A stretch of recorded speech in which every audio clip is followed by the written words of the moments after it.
Hello. Welcome to another installment of the Central American Group's podcast, in which experts discuss topics related to doing business in Costa Rica, El Salvador, and the rest of the region. Hello, welcome to another installation of the continuing series of Central American Group podcasts. We speak with people that are experts in various fields related to doing business in Central America.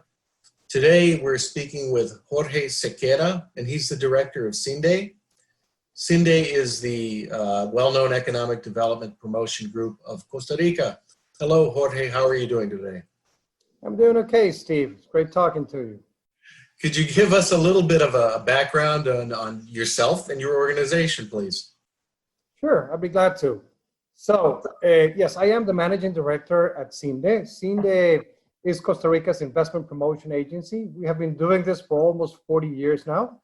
We're a private, non-profit organization declared of public interest since 1984. And so we are a public-private partnership. We work together with the Ministry of Foreign Trade and Costa Rica's Export Promotion Agency, to develop policies and to develop strategies to attract foreign direct investment into Costa Rica.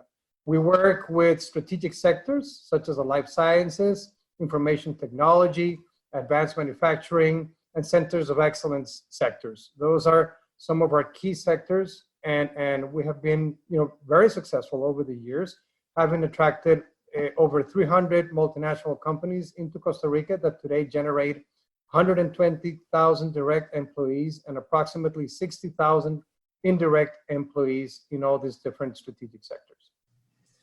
Well, we're in very challenging times, Jorge, and our understanding is that Costa Rica has done a very good job in containing the pandemic, but the first case of COVID was diagnosed on March 6th in Costa Rica. The country has 10 registered deaths right now and over almost 1,100 confirmed cases of the novel coronavirus. This is the country, Costa Rica, with the lowest mortality rate. I believe it's under 1%. How has Costa Rica made this possible? Well, it's a combination of factors, Steve. You would have to go back in history about 7 years when Costa Rica abolished the army by constitution, the first country in the world to do so. And we took that money and invested it in education and in healthcare.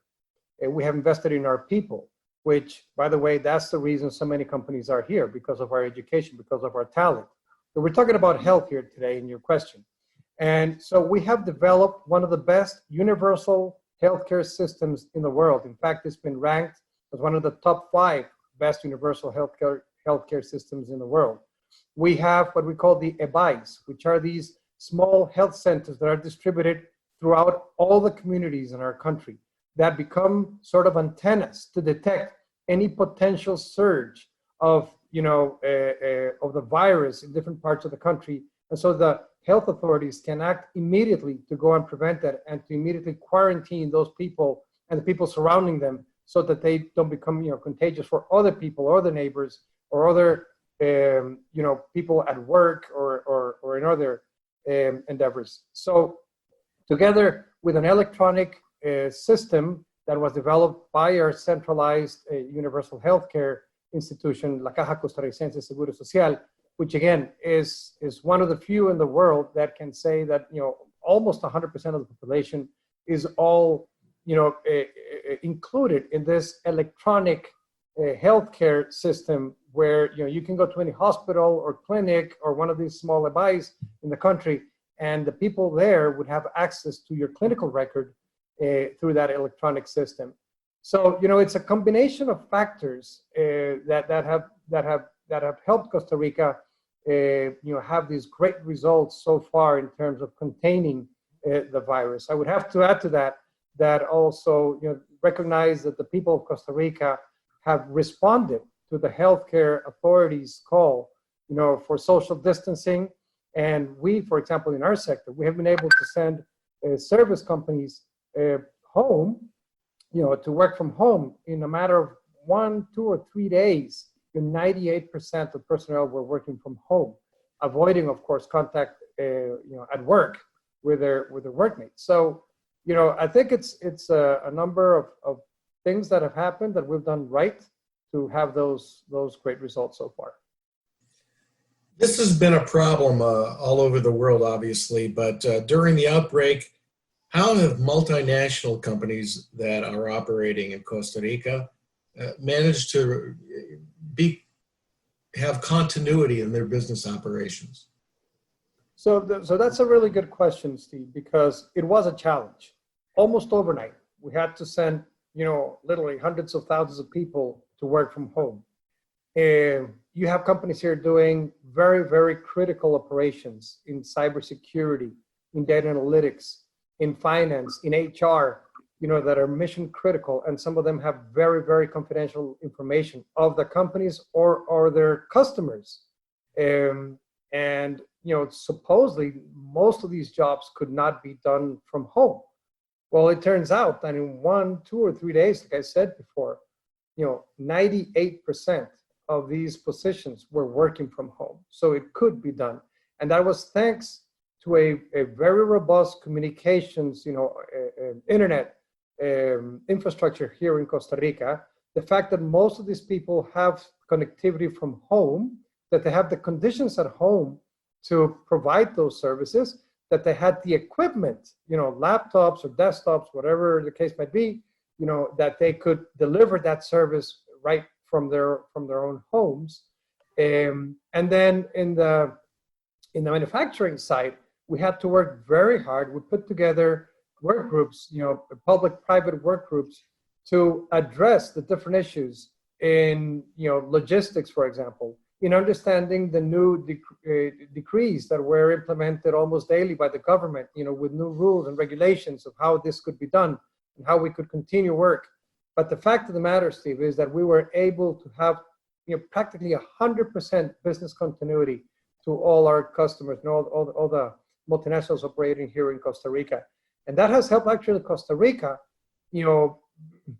attract processes, both manufacturing and service processes, from faraway places such as Manila and Mumbai, or closer places such as Mexico, El Salvador, or Colombia, in countries where they had much more trouble in keeping that business continuity going.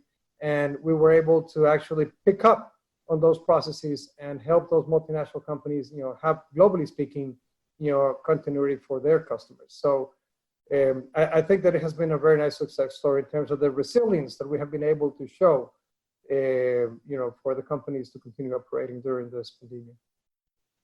It's commonly believed that it's very important during quote unquote down times like this, or challenging times like this, to do marketing. So how have CINDE, your organization, worked during the pandemic to continue promoting foreign direct investment in Costa Rica? Well, first and foremost, we understood that our number one, number two, and number three priority at that time was taking care of our customers. We put all our energy, everybody, all the investment promotion people, all the marketing people, everybody, we were all behind our current customers, making sure they could continue doing business, they could continue operating flawlessly. And that's what really we concentrated, all our efforts during the first month or two.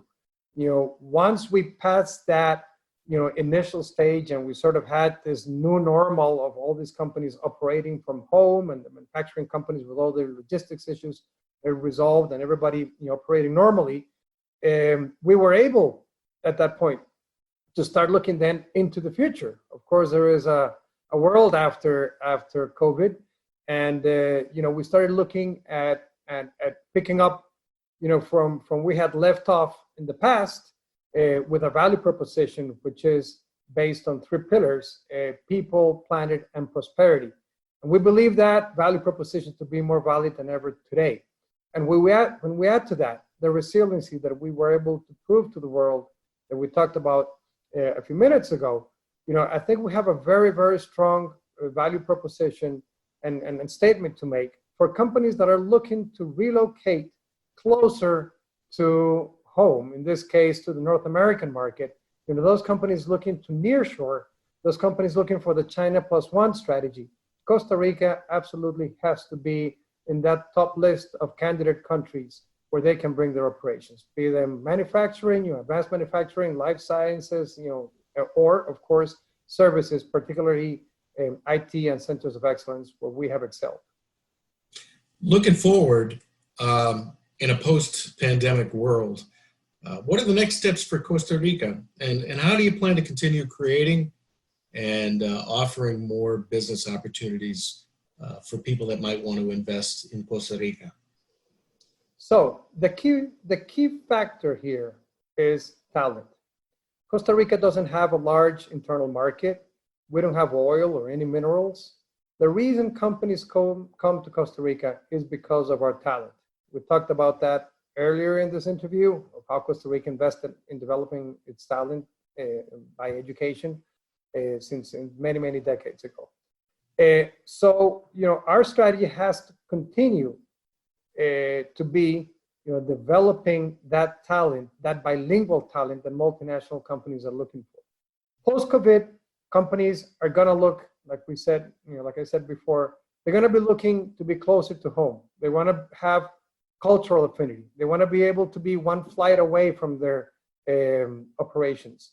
And Costa Rica offers all of that, together with a very, very strong and proven rule of law, respect to the rule of law. We have an excellent free trade zone regime that offers zero tax, up to zero tax, income tax, and all kinds of taxes exemptions, for companies operating here out of Costa Rica. And together with the free trade agreements that we have with 2/3 of the world's GDP, including most of the Americas, obviously the United States, Mexico, Canada, Europe, Korea, China, and many, many other countries, it's the perfect place for companies to come and do business. But we understand that to do that, we have to be a competitive nation. We have to develop the talent. We have to have the right connectivity. We have to have electricity, that's redundant, high quality, and at competitive cost. And those are the areas in which we're working today. One thing that was a very positive and impressive development for Costa Rica is that last month it became a member of the Organization for Economic Cooperation and Development, the OECD. You've become the 38th member, and joining this group is a clear acknowledgement that Costa Rica meets world standards that are demanding for foreign direct investment. Can you please tell us more about these very positive events that have occurred for Costa Rica in the recent past? Yes, we're very proud to become the 38th member of the OECD.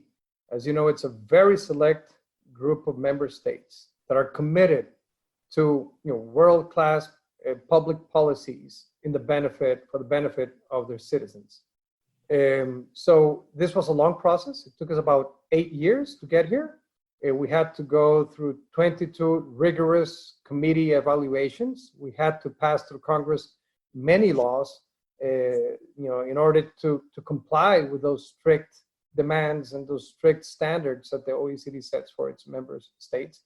But the best is just yet to come, because now we will be measured against the best in the world. So in any areas, be it education, be it infrastructure, be it statistics, in any area, we will now be measuring ourselves against the best standards. And that means that Costa Rica will be, and already has been over the last 8 years, on that track towards those, world-class public policies in all areas, including, of course, all the business areas. So, for us, being a member of the OECD is sort of a certification of a country that has, become one of those top countries in the world in terms of responsibility, and it gives companies the confidence that they can come here and do business with a country that respects intellectual property, that respects human rights, that has the rule of law, and that basically that they can feel safe doing business here in the most wide wider meaning of the word safe here in Costa Rica. So I think that this will really help in our effort of attracting more foreign direct investment, because companies will be, again, feeling more comfortable, safer in doing business in an OECD member country.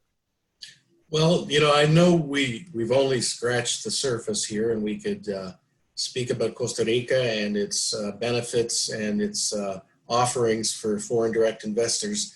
But because we have limited time and because we have an inquisitive audience that often has questions that are follow-up to what's been discussed, how would people that would want to ask you something about Costa Rica get in contact with you?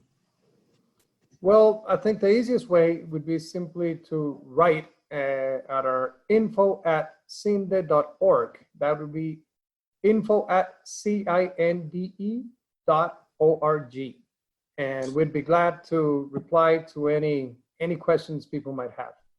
Sometimes we also, in the transcript of the discussion that appears on the webpage where this is published, we often have a link to individuals that have spoken with us to their LinkedIn pages. Would it be okay to put a link to your LinkedIn page and perhaps people could learn a little bit more about you? Of course, no problem. All right, I want to thank you for taking the time this morning, and I want to wish you a lot of luck in terms of your activities and great success for Costa Rica. Thank you. And Steve, I've been corrected actually. The correct address would be invest@cinde.org. Sorry about that. Okay, well, invest@cinde.org it is, and we hope that we get a lot of questions from people that are interested in doing business in your country directed in your inbox. Well, we'll be glad to answer their questions and to see them in Costa Rica. Thank you very much, and have a great day. And again, thank you for joining us. Thank you, Steve. Take care.